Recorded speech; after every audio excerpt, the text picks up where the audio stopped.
Social media पर जैन समाज के सबसे लोकप्रिय जन न्यूज चैनल महालक्ष्मी की ओर से ज्येष्ठ शुक्ल चतुर्थी बड़ा पावन दिन, खास आज सादर जय जिनेंद्र के साथ।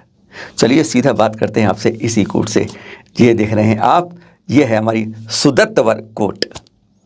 गौतम गढ़धर कूट से हम बाईं तरफ पर शुरू करते हैं और जब करते करते अभिनंदन टॉक से जल मंदिर होते हुए जाते हैं तो सबसे पहले दाईं तरफ जाएंगे तो यही टॉक पड़ती है आपकी, किनकी?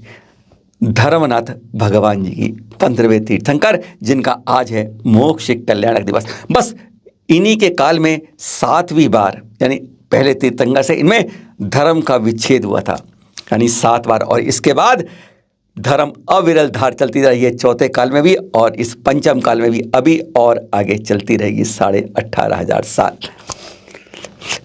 तब धर्मनाथ भगवान जी जब आयु कर्म मात्र 1 माह शेष रह गया था तो वह इसी सुदत्तवर कूट से सिद्धालय गए थे।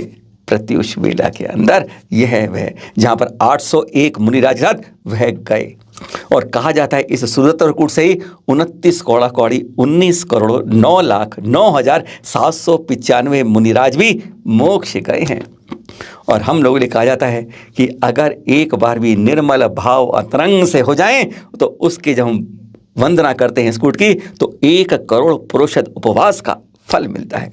बोलिए 15वें तीर्थंकर धर्मनाथ जी के मोक्ष कल्याणक की जय जय जय। आज ज्येष्ठ शुक्ल चतुर्थी और कल ज्येष्ठ शुक्ल पंचमी है।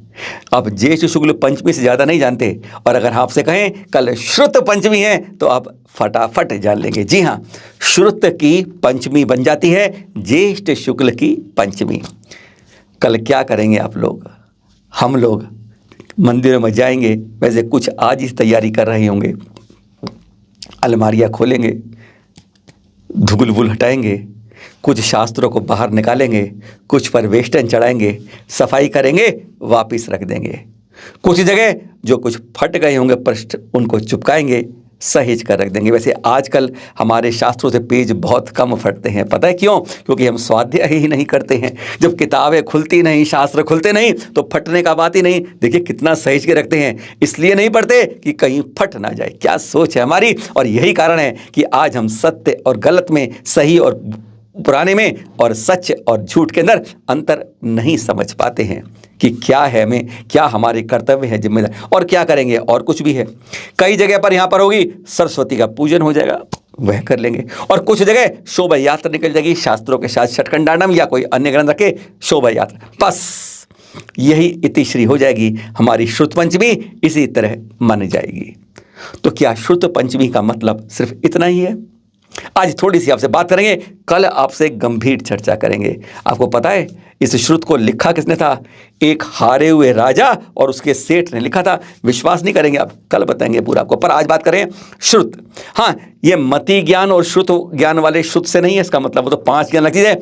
इस श्रुत का मतलब है तीर्थंकरों के मुख से निकली दिव्य ध्वनि, यानी तीर्थंकरों की वाणी को श्रुत कहा जाता है। सरस्वती उसी को कहा जाता है। कैसे होती है, कितनी होती है? वह श्रुत जो तीर्थंकर ने कहा, सबसे आखिर में हमारे 24वें तीर्थंकर महावीर स्वामी ने, अरे उनसे जब श्लोक पूछते ना, जो अपना राजा श्रेणिक पूछता है, वह 60,000 क्वेश्चन पूछता है। इतनी जिज्ञासा होती है। हम आज जाते हैं मुनियों के पास, हम भी पूछते हैं। हम क्या पूछते हैं? मेरे बेटा नहीं हो रहा, मेरी दुकान नहीं चल रही, मेरे आगे कुछ नहीं हो रहा, मेरी दुकान में चरण डाल देना, मेरे कुछ घर में कुछ नहीं हो रहा, बड़ी टेंशन हो रही है, अशांति हो रही है, मेरा उससे रिश्ता नहीं हो रहा, मेरा उसका टेंडर पास। बस आज हम यह मांगते हैं अपने गुरुवरों के पास। यही तो कमाल की बात है। और राजा श्रेणिक ने, वह जो वास्तव में ऐसा था एक समय, जिसने हमारे एक महामुनिराज पर जब तप कर रहे थे उनके गले में सांप डाल दिया था, मजे लेने के लिए कि देखता हूं कितनी देर ये यूं ही बैठे रहते हैं। ऐसा था वो। पर वह पूछता है महावीर स्वामी से, पता है 60,000 क्वेश्चन करता है। वह अपने घर के, दुकान के, राजा के, रानी के, बेटे के, बेटी के नहीं करता कि मेरा कितना बड़ा शासन होगा, कि मेरे क्या होगा, मेरे बाप क्या थे, मेरे बेटे क्या थे, मेरे पुत्र क्या होंगे। नहीं, वह 60,000 सवाल पूछता है तो केवल आत्मा पर पूछता है, शरीर के बारे में नहीं। आत्मा की चर्चा करते 60,000 क्वेश्चन करता है, वह श्रुत निकलता है। वह तीर्थंकर बात करते हैं और वह बताते हैं।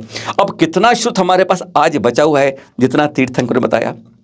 अरे अब तो कंप्यूटर आ गया है, 1700 नहीं 20,000 संत जनों में हो गए हैं। अब तो श्रुत बहुत हो गया है, बहुत ज़्यादा श्रुत है हमारे पास, इतना श्रुत का आप सोच भी नहीं सकते, इतना संत हो गया। क्योंकि हर कोई एक लाइन को 4 तरीके से 4 बार में कहता है, कम से कम 4-5 गुना तो हो ही गया होगा हमारा ज्ञान श्रुत ज्ञान। वास्तव में हकीकत ये नहीं है।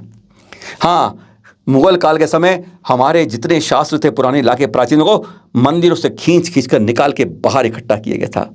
और पता है उन आदताइयों ने क्या करा था? होली की तरह जलाया था उन्हें। वह विशाल शास्त्रों के ऊपर जब अग्नि जलाई थी, 6-6 माह तक लगातार जलती रही थी। यानी हमारे शास्त्रों को इस तरीके से द्वादशांग वाणी के नष्ट किया गया था।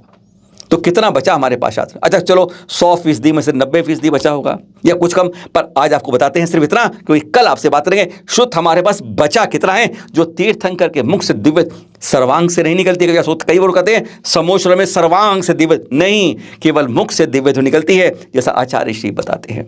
ओंकार रूप में जिसे मागा देवी जद आदि दूरी तक पहुंचाते हैं, गौतम गणधर उनको गूंथते हैं, तब वह जितने उनके केवल ज्ञान में प्रतिरक्षित होती है ना ज्ञान, उसका असंख्यातवा भाग उनके मुख से दिव्य ध्वनि के रूप में निकलता है बाहर। और गौतम गणधर जैसे आपके स्कूल में जाते हैं, कॉलेज में जाते हैं, टीचर बोलते रहते हैं, प्रोफेसर बोलते रहते हैं, वो 100 बात बोलते हैं, एक आध हमारे पल्ले पड़ के उतर पाती है सही तरीके से। बस वही होता है जब हमारे तीर्थंकरों की वाणी खिड़ती है, तो जितना बोल पाते हैं संख्यात भाग, उसका असंख्यात भाग हमारे गणधर स्वामी उसको झेल पाते हैं, समझ पाते हैं। और जब वह आगे पूर्वाचार्यों तक बताते हैं तो वह असंख्यात भाग रह जाता है। और जब पूर्वाचार्यों ने ग्रंथ लिखने थे तब उसका भी असंख्यातवा भाग रह गया था। यह होती है, अब सोच लीजिए तब से तब कितना खत्म होता गया। द्वादशांगवाणी इस तरीके से हमारी न्यूनतम पे आ गई और हम सोचते हैं आज हमारे पास श्रुत है और हम उसको जानते हैं, सारा केवल ज्ञान के धारी आज हमारे लोग हैं। आज इस तरह के भी कई विद्वान हैं हमारे पास जो इस तरह की बात करते हैं। सोच लीजिए क्या बात है, 112,83,58,005 गाथा थी और उसके में अंदर एक एक गाथा इतनी बड़ी कि 10,000 जिनेंद्र कोश के बराबर एक एक गाथा होती है। यानी 10,000 जिनेंद्र कोश पढ़ लोगे तब एक गाथा पूरी हो पाती है। ऐसा ज्ञान था उस समय का, जिसका कितना बचा है और कितना हम ज्ञान कर पाते हैं। हाँ, उस समय लिखने की कोई परंपरा नहीं थी कि महावीर स्वामी लिख के बता रहे हो, हाँ आत्मा यह होती है, अजर अमर है, ये है, वो लिख के नहीं बताते। उनकी तो ओंकार ध्वनि के रूप में मुख से खिलती है। और फिर गौतम गणधर भी लिख कर आगे आचार्य बताते हैं कि हाँ भाई मैंने सुन लिया, आप लिखो।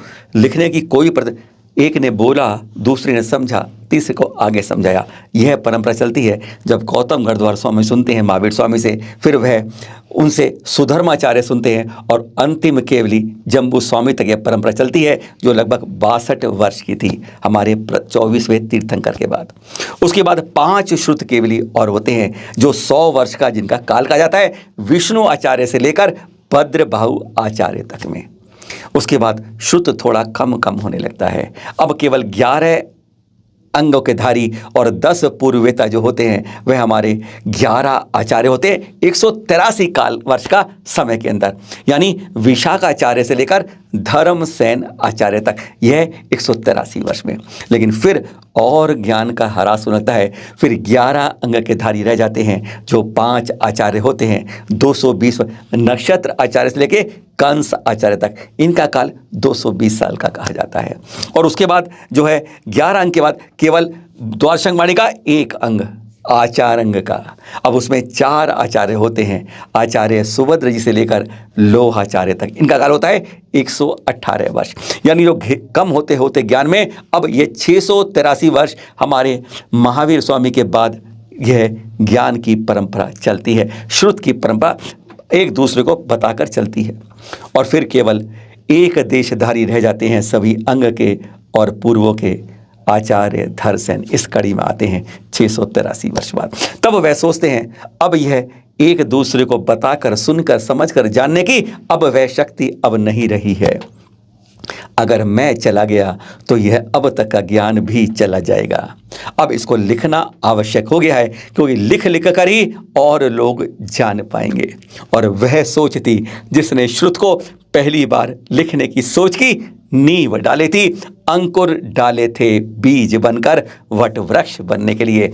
कल करेंगे बात कैसे हुई थी शुरुआत श्रुत को लिखने की, और वास्तव में क्या वही पहला श्रुत है जो लिखा गया था। बड़ी रोचक बात, कैसे लिखी थी हारियो राजा और सेठ ने। नई बात सादर जय जिनेंद्र के साथ करेंगे कल आपके साथ बात 8 बजे।